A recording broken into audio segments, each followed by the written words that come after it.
Secretary थोड़ा सा हिचकिचाया और फिर उसने कहा, सर उस आदमी ने आपको एक मैसेज देने के लिए कहा है।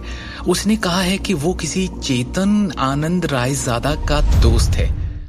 उस अधेड़ उम्र के आदमी की भौहें तन गई और उसने गंभीरता से सेक्रेटरी को देखा। आखिरकार चेतन आनंद रायजादा उसके दादा और दिल्ली के मशहूर रायजादा परिवार के पितामह थे। पूरे शाही शहर में केवल रायजादा परिवार के प्रत्यक्ष वंशज ही अपने दादा के नाम का हिस्सा जानते थे। उनके पूरे नाम की तो बात ही छोड़ दें। कैसा दिखता है वो आदमी जो नीचे आया है? नितिन ने पूछा। सेक्रेटरी ने तुरंत जवाब दिया, यंग है सर, यही कोई 23-24 साल का होगा। उसे इसी वक्त पूरे सम्मान के साथ यहां मेरे ऑफिस में लेकर आओ। नितिन ने थोड़ा कंफ्यूज्ड स्टेट में सेक्रेटरी को ऑर्डर दिया। 5 मिनट बाद शिवम को सेक्रेटरी द्वारा 36वीं मंजिल पर डायरेक्टर के कार्यालय में लाया गया। और जैसे ही शिवम ऑफिस के अंदर आया, वो नितिन के सामने एकदम भरकर बैठ गया। उस अधेड़ उम्र के व्यक्ति जो उस कंपनी का डायरेक्टर है, उसने उसे गंभीर भाव से देखा। क्या मैं पूछ सकता हूं आप कौन हैं सर? क्या आप इसे पहचानते हैं? शिवम ने वो हरा जेड पत्थर जो उसे निशानी के तौर पर गुरुजी से मिला था, उसे निकालते हुए कहा। उस जेड पत्थर की सतह को जटिल पैटर्न के साथ उकेरा गया था, जबकि चरित्र रायजादा को केंद्र में अंकित किया गया था। ये तो... नितिन ने हैरान भाव से उस हरे पत्थर को देखा। उसका दिमाग अभी भी अस्पष्ट था और उसमें हजारों सवाल थे। ये जेड शहर के रायजादा परिवार से किसी की पहचान और कनेक्शन का प्रतीक है। ऐसे केवल कुछ ही पत्थर तैयार किए गए थे, यहां तक कि खुद नितिन के पास ऐसा एक भी नहीं था। अब कृपया एक क्षण प्रतीक्षा करें, तब तक मैं आनंद जी को आमंत्रित करता हूं, नितिन ने सम्मानजनक स्वर में कहा। इस युवक को नाराज करने की हिम्मत नहीं थी उसमें, जो अभी भी उसके लिए एक राज था। शिवम ने हां में सर हिलाया। कुछ ही समय बाद नितिन सफेद बालों और दाढ़ी वाले एक बूढ़े व्यक्ति उनके साथ ऑफिस में लौटा। नितिन थोड़ा पीछे हुआ और वो आगे आए। नितिन सिर्फ बिजनेस के प्रबंधन का प्रभारी था। दूसरी ओर उसके परिवार के रहस्यों से संबंधित अन्य सभी मामलों को आनंद जी द्वारा नियंत्रित किया जाता था, जिसे नितिन के पिता ने भेजा था। वो बूढ़ा करीब 60 की उम्र का होगा, लेकिन उनकी चाल में सर्प जैसी तेजी थी।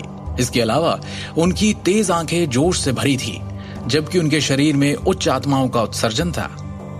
शिवम के हाथ में जेड टोकन को करीब से देखते हुए बूढ़े ने एक सांस लेने से पहले अविश्वास में देखा और अपना परिचय दिया। मैं हूं जतिन आनंद। क्या मैं आपका शुभ नाम जान सकता हूं sir? Shivam. Brother Shivam Raizada group के लिए जेड टोकन लाए हैं। मुझे माफ करें, लेकिन क्या मैं आपकी पहचान का परीक्षण कर सकता हूं? जरूर। शिवम ने हां में सिर हिलाया। जतिन को एक नजर देखते ही शिवम बता सकता था कि वो एक साधारण बूढ़ा आदमी नहीं था। इसे देखकर एक बात तो साफ थी कि जतिन आनंद तक्षक विद्या की दुनिया में एक विशेषज्ञ थे। जवाब में सिर हिलाने के बाद जतिन ने अचानक अपनी कलाई को हिलाया और एक जेड गेंद को रोल करते हुए फेंका, जो हवा में घूमती हुई तेजी से शिवम की ओर जा रही थी। अचानक हुए हमले के बावजूद शिवम ने तेजी से अपनी तरफ आती हुई उस जेड बॉल को नंगे हाथों से पकड़ लिया और अपनी सीट पर बैठ गया। और जैसे ही उसने अपनी मुट्ठी खोली, उसकी उंगलियों के बीच से जेड धूल का ढेर फिसलने लगा। इस अप्रत्याशित दृश्य को देखकर नितिन की आंखें चमक गई। जतिन आनंद की अभिव्यक्ति भी फीकी पड़ गई और वो खुद से बुदबुदाए, एक आंतरिक शक्ति विशेषज्ञ इतनी कम उम्र में? कहीं ये उस इंसान का वंशज तो नहीं? रायजादा परिवार के एक बुजुर्ग के रूप में वो प्राचीन तक्षक विद्या से संबंधित गांधी परिवार के रहस्यों के संपर्क में आए थे।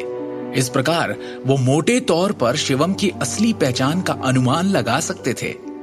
जतिन आनंद ने झुककर सम्मान पूर्वक कहा, मैं रायजादा परिवार की तीसरी शाखा का बड़ा जतिन आनंद आपका अभिवादन करता हूं, महान एल्डर।